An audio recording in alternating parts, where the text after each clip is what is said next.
सर्वांना माझा नमस्कार। आज आपण बनवणार आहोत पौष्टिक लाडू।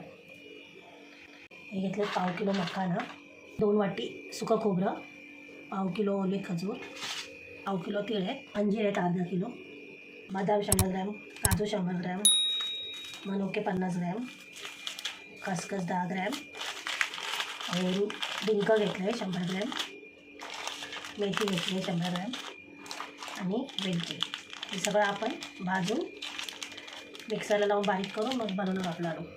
मखाना भाजून जो पीठ भाजते तो खोबरं भाजून घेऊ, खसखस टाकूया आता, भाजून ठेवते, मेथी आहे, 3 चमचे तूप घेतलं आहे,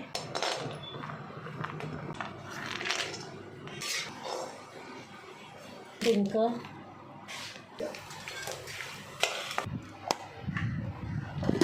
खजूर वाटूया,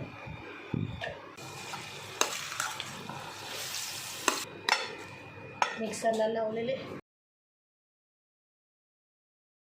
आणि सगळं मिश्रण भाजून वाटून घेतलं आहे। त्याच्यामध्ये आपण गूळ टाकला, आता मिक्स करूया आणि लाडू वळायला घेऊया।